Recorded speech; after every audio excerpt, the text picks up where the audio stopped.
The president has been making the trek to Elkhart, Indiana, since back when he was just plain old Senator Obama, campaigning for a promotion. We asked Tamara Keith to tell us why. Elkhart County has become a symbol in this recession. The area specializes in RVs, and much like autos and real estate, that business is struggling. Michael Dash is chairman of the political science department at the nearby University of Notre Dame. Elkhart is representative for a lot of the country of the ravages of the economic downturn. And so, going there plays well in Peoria. Or Wichita, or Omaha, or Des Moines. Also, Desch says Indiana is one of the states candidate Obama was able to turn from red to blue.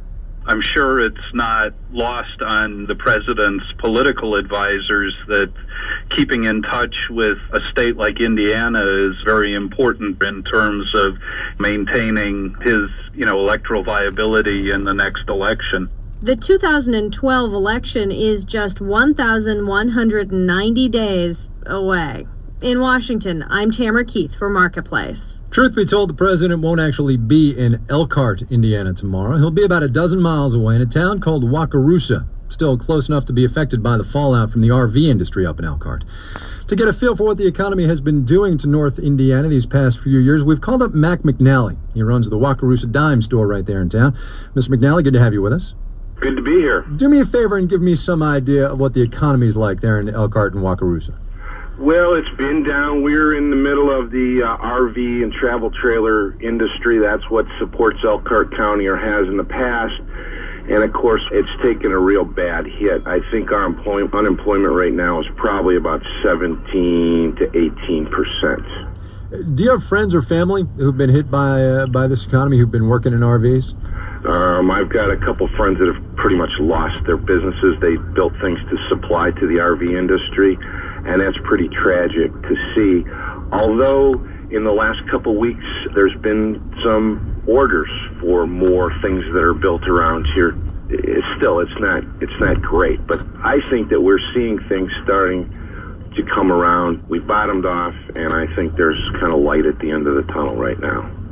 What does it mean to you, Mr. McNally, that the president keeps on coming by to make speeches and visit with Elkhart?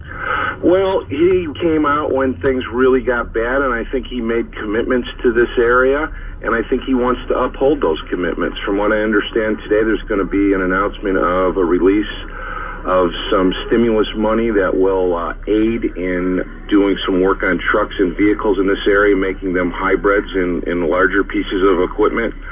So I think that's going to be a great help. And I think it's also a psychological thing. Every time he comes to the area, people get a little more focused. They have a little hope. They know that somebody's still thinking about them and trying to do the right thing for them. You, though, are actually doing pretty well. Tell me how the candy store business is going. Well, the candy store business is excellent. Fortunately, in a bad economy, candy seems to do pretty well. We have about 350 kinds of candy in our little store, and we also sell the world's largest jelly beans, and we do about 55 tons of those every year. It's a lot of fun. Wakarusa is a great little town. The people that live here are just fine people, and so I think we're kind of lucky to have a little shop like this. Has the president ever come by your store? No, but we got a call from somebody, and I don't know if there's anything to it or not, but they said that he likes to make stops along the way, and there would be a possibility they might come in. But now, would you make him pay, or would you give him freebies? Oh, I think I'd have to give him freebies. Mac McNally owns the Wakarusa Dime Store in Wakarusa, Indiana, not far from Elkhart. Mr. McNally, thanks so much for your time. Thank you very much, Guy. Always a pleasure, and I just love to listen to you.